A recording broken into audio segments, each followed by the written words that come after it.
बिस्मिल्लाहिर्रहमानिर्रहीम। अस्सलाम वालेकुम नाजरीन, मैं हूँ महबूब अली यूसुफजई। नाजरीन, कई खबरें हैं जिस पर आज तजिया करना बहुत ज़रूरी है। सबसे पहले हम बात करेंगे साबिक वज़ीर आज़म और पाकिस्तान मुस्लिम लीग नून के कायद मियां नवाज शरीफ के पाकिस्तान वापसी के हवाले से।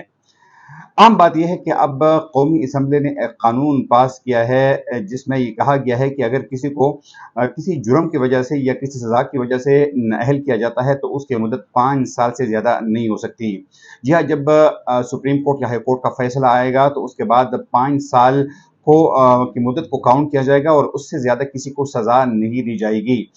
कौमी असम्बली का एक बहुत अहम बिल है जो कि पास हुआ है और इससे पहले ये कानून जो है ये सेनेट से भी पास कराया गया था। इस कानून के बाद जो सबसे बड़े दो बेनिफिशरी है वो मोहम्मद नवाज शरीफ और उसके अलावा जहांगीर तरीन होंगे, क्योंकि माजी में जब फैसला आया था तो उस फैसले के नतीजे में मोहम्मद नवाज शरीफ और जहांगीर तरीन को नाअहल किया गया था। तो ज़ाहिर बात है कि अब ये बिल जब एक्ट बन जाएगा, ये बाकायदा कानून बन जाएगा, तो इसका सबसे बड़ा फ़ायदा जो है ये मोहम्मद नवाज शरीफ और उसके बाद जहांगीर तरीन को होगा। तो गोया इस कानून के बाद नवाज शरीफ की जो वापसी की एक राह है वो मज़ीद हमवार हो गई है और यकीनन इस कानून से बराह रास्त इन दोनों शख्सियात को बहुत बड़ा फ़ायदा होगा।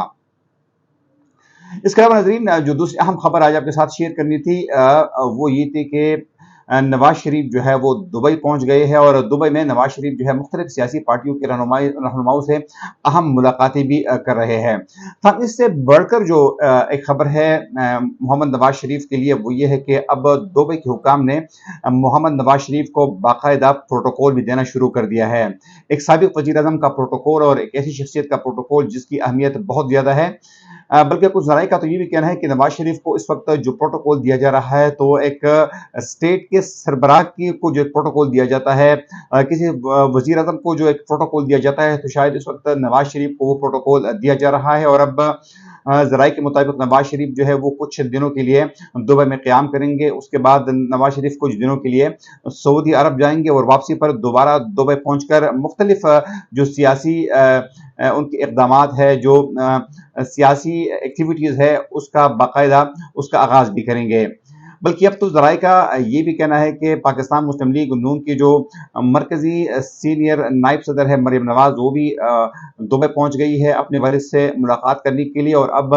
ये इत्तलात भी आ रही है कि पाकिस्तान पीपल्स पार्टी के चेयरमैन को चेयरमैन आसिफ अली जरदारी जो है वो पहले ही दुबई पहुंच गए हैं, जबकि अब उनकी चेयरमैन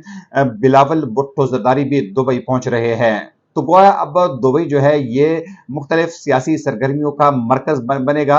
और दुबई के हवाले से ये भी कहा जा रहा है कि पाकिस्तान के तमाम सियासतदानों के लिए दुबई पहुंचना इंतहाई आसान भी है, क्योंकि ये कारकुनान जो है, ये मुख्तलिफ कायदीन जो है, ये सुबह अगर दुबई पहुंचते हैं तो शाम को वापस भी आ सकते हैं। साथ में दुबई का मरकज इसलिए भी आसान है कि आमतौर पर जब आप नवाज शरीफ जब इंग्लैंड में थे तो इंग्लैंड के में जो कभी कभार जो वीज़े का उसूल है वो मुश्किल हो जाता है, जबकि दुबई में ये मुश्किलात भी इनको पेश नहीं आती। तो इसलिए नवाज शरीफ ने अब अपना ठिकाना जो है वो दुबई बना लिया है और इंतखाबात तक नवाज शरीफ जो है पाकिस्तान पहुंचने से पहले जो है नवाज शरीफ दुबई ही में क़याम करेंगे, जहां पर अपनी पार्टी के जो उनके कायदीन हैं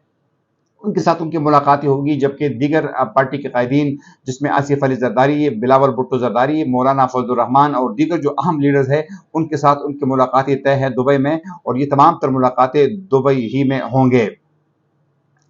इसके अलावा नाज़रीन, जो अहम बात है आज हम करेंगे वो आपके साथ शेयर करेंगे है वो ये है कि फौजी अदालतों में जो सिविलियंस के ट्रायल के खिलाफ जो मुख्तलिफ दरखास्तें दायर की गई है उसमें वो बेंच एक दफ़ा फिर टूट गया है और ये 7 रुकनी बेंच जो है अब ये 6 रुकनी बेंच रह गया है। सर, आप सबको पता है कि जब इस मुकदमे का आगाज हुआ तो सबसे पहले सुप्रीम कोर्ट के जो 2 सीनियर तरीन जजेस है चीफ जस्टिस के अलावा, जिसमें काजी फाइज ईसा और जस्टिस सरदार तारिक मसूद, उन्होंने इस बेंच से अलहदगी इख्तियार की थी। जस्टिस काजी फाइज ईसा का मौक़िफ़ ये था कि चूंकि चीफ जस्टिस को प्रैक्टिस एंड प्रोसीजर बिल्स की मंजूरी के बाद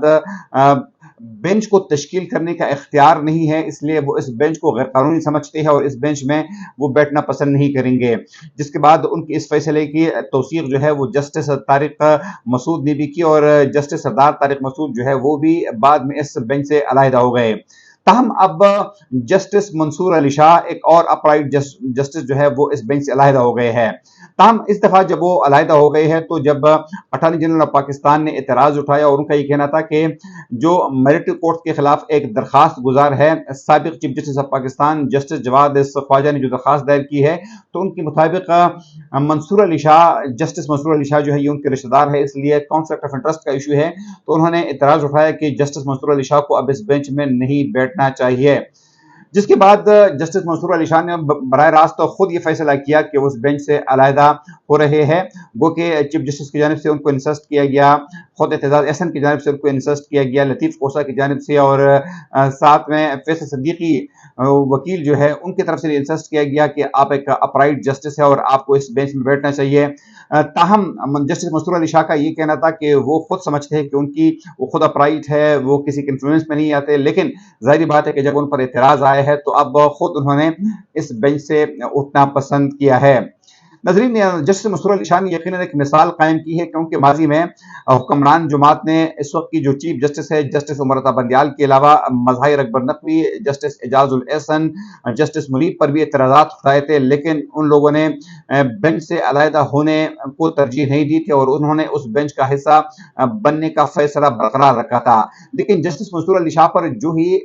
اعتراض آیا تو انہوں نے خود ہی اس بینچ سے علیحدہ ہونے کا فیصلہ کیا، تو گویا اب منصور علی شاہ جو ہے وہ دیگر ججز کے لیے ایک مثال بن گئے ہیں کہ آپ پر اگر کلائنٹ یا جو فریقین میں سے ایک فریق اعتبار نہیں کرتی، ٹرسٹ نہیں کرتی یا وہ خود چاہتے کہ آپ اس بینچ کا حصہ نہ رہے تو لوگ اس طریقے سے علیحدہ بھی ہو جاتے ہیں۔ یہ خود میرے خیال سے اس وقت جو چیف جسٹس ہیں جسٹس عمر عطا بندیال ان کے لیے بھی ایک مثال ہے کہ پاکستان کے اعلیٰ عدلیہ کا ایک محترم جج جو ہے جب ان پر اعتراض اٹھایا گیا تو کس طریقے سے وہ اس بینچ سے علیحدہ ہو گئے، وہ کہ اس فیصلے کے بعد چیف جسٹس جو تھے وہ ذرا برہم دکھائی دیے، خاص طور پر اٹارنی جنرل آف پاکستان پر، اور ان کا یہ کہنا تھا کہ بار بار بینچز پر اس قسم کے اعتراضات کرنا جو ہے یہ آزاد عدلیہ پر بھی سوال ہے۔ انہوں نے یہ کہنا تھا کہ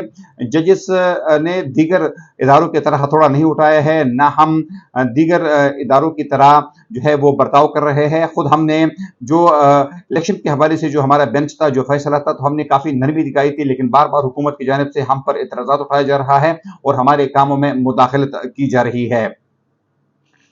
چیف جسٹس نے یہاں تک کہا کہ ہم پر اتنا زیادہ بار بار اعتراض کیا جاتا ہے کہ خود پارلیمنٹ میں ہمیں لائک مائنڈڈ ججز کا طعنہ تک دیا گیا، تو چیف جسٹس کا یہ کہنا تھا کہ